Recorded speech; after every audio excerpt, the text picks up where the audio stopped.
Hello, world. Welcome to WFHR's Rapids Report, proudly brought to you by Crockett Septic for this September 19th, 2025. Have your host, James, here, joined by our good friends right now from the the Port Edwards School District. We got James Benna with us, superintendent, and 4K5 principal. James, good to see you. Good morning, James. Glad to be here again. Always appreciate the time, sir. Thanks a lot for being with us, and thanks for bringing a friend with us. We have Mariska Rabishki. Rabishki. I knew I just heard it, and you can missay my last name all you want, Marissa. Thank you so much for being here. Marissa is the John Edwards Middle and High School Family and Consumer Education teacher. She's also the Port Edwards Education Foundation vice president, and that's kind of where we're going to kick off with, if you don't mind, Marissa. I want to do, for those that may not know, get a bit of a history of the Port Edwards Education Foundation. Sure. So the Education Foundation sort of came to be with the brain power in 1995. It was a group of community members, former educators. They were looking for a way to get contributions that they could use for grants and scholarships specifically for the Port Edwards School District. So they officially became a foundation in 96 and have been going strong ever since then. Very cool and nicely done. Thank you. You're good. She's good. This is going to be great. When it comes to teacher scholarships, can you tell us a little bit about that? Yep. Every year we offer a chance for our teachers to get grants. We take all of the money that we get during the school year through donations, which we get through our fund drive, just memorial donations, all those kinds of things. Mm-hmm. And that money is going back directly to our teachers. So the teachers get a grant writing process. They have about a month to decide what they want to do. And we've had a lot of different scholarships or grants that have come out, and they're really things that enhance the curriculum, what they're already doing, but are outside of what maybe our school budget allows, or things that are really innovative, that are new, that might be hard for us to get. So we've been able to donate almost $400,000 directly to the staff at our school. It's not really something we do around, but I want to pull out the sound effect of the winning bell to that number. That's amazing. That's fantastic to hear. Wow. And what I'm hearing in that is ideas. I'm hearing teachers' ideas for students that are able to be, not just a thought, but actually put into action. Yeah, we've had some really awesome grants over the years. We planted pear trees at the elementary school. So those are like full fruiting trees now. The kids get to eat the pears. They go into our school lunch program. They created a summer school fishing program. We are able to offer an orchestra strings program for elementary and middle school students and high school students now. We purchased a bunch of CPR mannequins for the health department so that the students can practice and learn CPR skills, some Spanish immersion camps, all kinds of really great things. And just on these examples, I can pull from every one of those fun and interesting things for students that they enjoyed. I'm sure the teachers enjoyed too. But at the same time, like life things that they're going to carry with them the rest of their lives. Yeah, exactly. And that's a big part of the scholarship writing process, is that we wanted to enhance not only the classroom time now, but to make them more productive citizens in the future. Mm-hmm. Well said. And definitely mission getting accomplished here on that. That's really cool to hear. And it's all the more reason why when we talk about events at the Port Edwards School District, events that you can be a part of as a community, we encourage you to be a part of them. They're fun, for one thing. They always have a good time with any of these events, but it's also your impact. I just had Terry in from the United Way, and we were talking a little about this, and it was talking to her that I had this thought in my head that we talk about donation a lot. We use that word a lot. But when I hear people use the word donation, I'm hearing investment. I'm hearing an investment in our community. I'm hearing an investment in the greatest thing any of us can invest in the future. Like, please tell me what's better investment than that. There isn't anyone. I don't care what the stock numbers say or anything like that. That's the best investment you can make with your dollar. And when you hear about these events and you attend these events, you're going to have a good time. You're going to enjoy yourself, but you can also know that you are investing in your community. And to that point, Marissa, I wanted to mention the annual Golf Scramble fundraiser that's coming up. Yes, we have a golf scramble every summer. This summer it is, oh my gosh, I forgot to write down the day. It's the day after Father's Day. So Nicely done. Nicely Yes. done. Well done. I'm just going to pull it up, but you had it. You had it. Great job. I think only once in our 30-year history has it not been the day after Father's Day, but we've returned to that day after Father's Day at the Bullseye Country Club, and it's an investment, but you're also investing in a lot of fun. It's a very fun day, and I'll let Marissa talk more about that. It's a traditional scramble, shotgun start. We have whole events. We have raffle baskets. We provide lunch and dinner. It's just a lot of fun. A lot of people in the communities. People like to get groups together to go out, foursomes. It is just a really, really good time and a great way to give back to our Port Edwards community. With an event like this, and all the things you both mentioned are fantastic. It's not only going to be a good time, but it's going to be something that a lot of people will attend.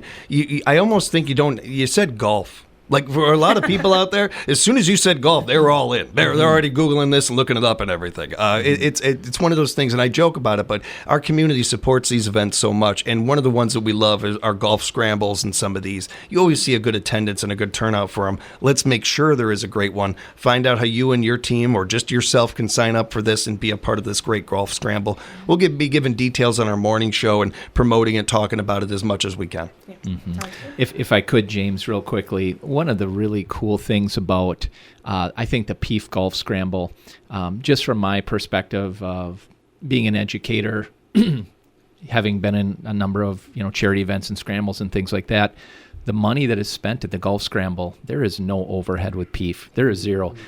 Every penny that you donate, every penny that you spend toward golf, every penny that you buy a raffle ticket from, that is going to go directly toward the scholarships for our teachers, and 100% of that money goes directly toward our student programming. So, that's a really cool thing about donating to a local, small charitable organization such as PEEF.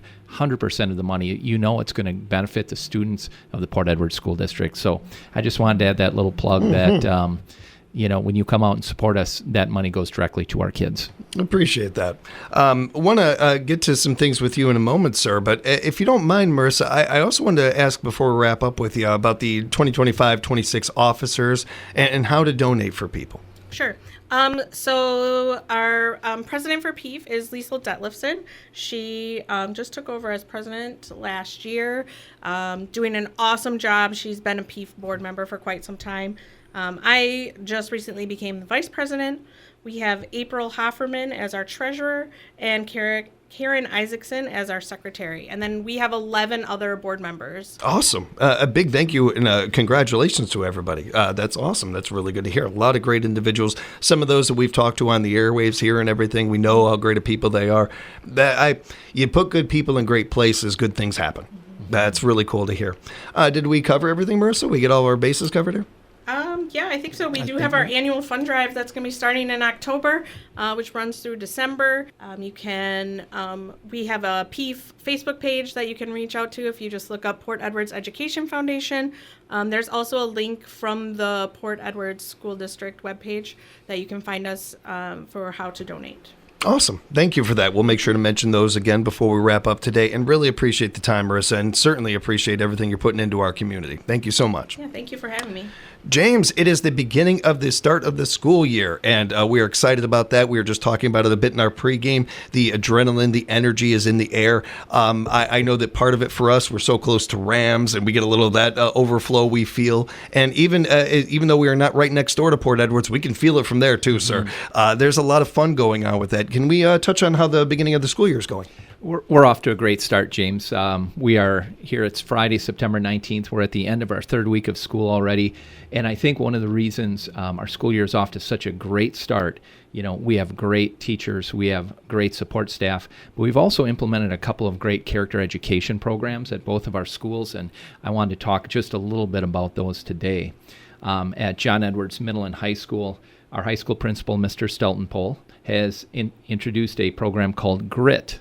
And GRIT is an acronym that stands for you get to do something as opposed you have to do something. So that's the G. I like that. We get to do this. We get to go to a great school. We get to work with great teachers. We get to be in all these great programs. So we get to, we are resilient, we do our lives with integrity, and we do things in a tenacious way with tenacity. And the GRIT program is designed to highlight and celebrate the good things that are happening within our school community. Many people think back on their school career and we think about, oh boy, going to the office, someone's in trouble if they have to see the principal. We deal with discipline like any other school does, but as school administrators, we want to really focus on pointing out the good in our school too, because all too often those students who are making good choices, coming to school and acting with integrity every day, they don't get pointed out always. So the GRIT program has been introduced at the middle school and high school, and when our teachers see our students doing small but important things, acting with kindness, being helpful, acting with integrity, they will get a ticket, and that ticket goes into a box, and at the end of the month, there is a drawing. We have a big pep assembly. We have like a party in the gym at the end of the school day. In fact, the September one is today at 2:45, and they have a lot of fun during that pep assembly, and students' names are drawn out of a box. They get to spin a wheel, and they get prizes, and they are identified for doing the good things in our school. So that's at the middle school level. We have a very similar program at the high school as well. High school students, they get coupons as well, and they get all kinds of things like gift cards for gas stations, restaurants, treats, etc. So we really are trying to promote and be very intentional about promoting good behavior in our schools. I am a big fan of the education system, in particular what we do on a public school level. It's been around for a long time, and I think that there are way more good positives than negatives or anything like that. But as we are getting into later years here and into the 2025 and some of these things, we're learning a little bit more and more of what works best for kids, and really putting them first. And I believe when it comes to discipline and accountability, schools have been good about that for a very long time. But there's another side of that, and the idea of that, the encouragement of doing good, the positivity of that, what that does, what that brings. It's not just a matter of putting a smile on your face or acting right, but acting right even when people aren't looking, or some of those things. Our schools are doing a really good job on. This is one of those things that is a part of that, this program, this GRIT. When I think everybody can relate to the idea of what it was like when you were a kid and you did something, you took the garbage out for mom and dad, and they told you good job. And the way you lit up from that. That's something that every little kid thrives on, no matter where they're from, no matter how old they are. When you are that young, that makes a big impact when adults take a moment to tell you, nice work, nice job. We forget this the older we get, and it's just as important as that accountability and that discipline part is just as important to point out when you're doing something good. It's not necessarily something that you get a ton as an adult. Or anything. If we can build them up more at this age, we have them that much more confident when they go into the society, when they go into the workforce or whatever else that they're doing. These things have just as much of an impact as a math test or something like that. It's really cool to see programs like this and hear about these things. And I wish it was around when I was a kid a little bit, but it's a great program. Thank you very much for telling us about that. Absolutely. Yeah, and our public schools have done this forever, right? We've always encouraged our students to be positive. We always want them to do the right thing. I think this programming is just taking intentionality to another step. We're just being a little more intentional about it, and we're really doing something tangible for students, showing them, hey, if I do the right thing, I'm going to get really acknowledged. I'll get acknowledged around my peers. And it is cool and it is good to do the right thing. Yeah. That message really getting across. Can I say too, at the assemblies, I think even more than sort of getting the little prizes, having everyone cheer for you when your name gets read, and they also read what you're being recognized for, and I think the kids love that just as much, and knowing that other people are seeing the recognition as well.